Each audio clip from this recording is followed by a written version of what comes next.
जय श्री कृष्ण, जय श्री राम। नारद जी ने प्रजापति ब्रह्मा से पूछा कि तारकासुर का आतंक। हे पिता, यह तारकासुर कौन था जिसने तीनों लोकों में विजय पताका फहराकर स्वर्ग में राज किया? भगवान शिव ने कामदेव को क्यों भस्म किया? कृपा कर अब इन अद्भुत लीलाओं का भी वर्णन करें। ब्रह्मा जी ने कहा, हे नारद, मरीचि के पुत्र कश्यप की शादी दक्ष की कन्या दिति से हुई। उन्हें हिरण्यकश्यप और हिरण्याक्ष नामक 2 पुत्र हुए,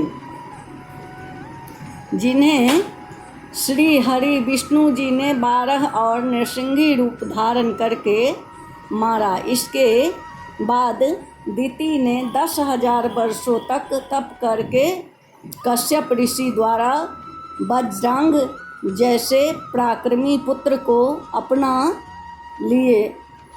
लिया। उसने अपने तप से सभी देवी देवताओं को जीत लिया, जिसे मेरा वरदान था। हे नारद, कुछ समय बाद वज्रांग के एक पुत्र उत्पन्न हुआ, जिसका नाम तारकासुर रखा गया।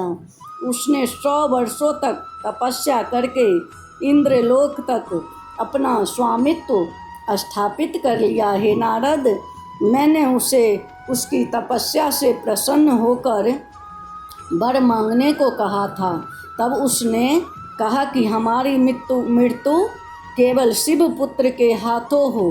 वचन में बंधा होने के कारण मैंने उसे ऐसा ही वरदान दिया। हे नारद, तारकासुर तीनों लोकों को जीतकर जब इंद्र हो गया, तब उसके समान तीनों लोकों में कोई बलशाली नहीं रह गया। त्रिभुवन पति होकर भी वह निरंकुश रूप से राज्य संचालन करने लगा। उसने अपने सभी देवताओं को उनके स्थान से च्युत कर वहाँ बड़े बड़े बलशाली दैत्यों को नियुक्त कर दिया। विद्याधरों आदि को अपनी सेवा में नियुक्त किया। इस प्रकार तारकासुर द्वारा सताए गए इंद्र आदि देवता व्याकुल होकर मुझ ब्रह्मा की शरण में आए।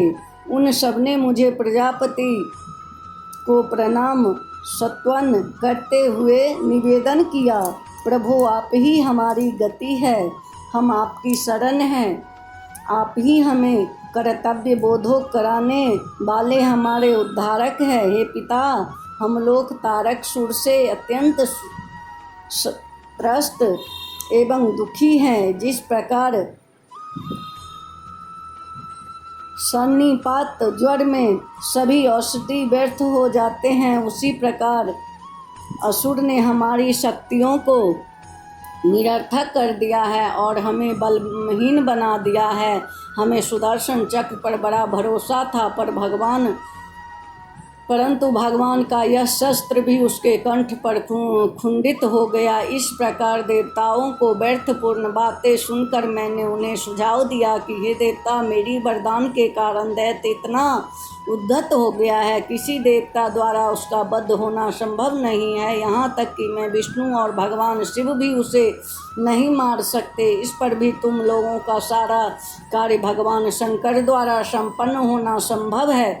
हे देवो, मेरे वर के प्रभाव से तारकासुर संहार मेरे विष्णु या शिव के द्वारा संभव नहीं है। शिव के वीर से जो पुत्र उत्पन्न होगा वही तारका वध कर सकता है। शिव पुत्र कैसे उत्पन्न होगा, उसका उपाय मैं तुम्हें बताता हूँ, सुनो। हिमालय की पत्नी मैना के गर्भ से जो सती ने पार्वती रूप में जन्म लिया है, महादेव उस कन्या का वरण करेगी, तभी उसे उनके सहयोग से पुत्र उत्पन्न होगा, वही तारकासुर का संहारक होगा। अतः तुम सभी इसी दिशा में मिलकर प्रयत्न करो। भगवान शिव भांति पार्वती को भार्या बनाए, वही प्रयत्न तुम लोगों करो।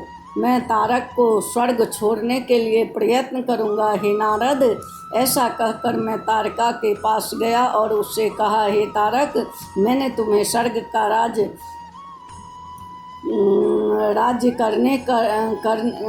कर वरदान नहीं दिया था, अतः तुम मेरे तेज के सारत्व स्वर्ग को छोड़कर पृथ्वी लोक में राज करो।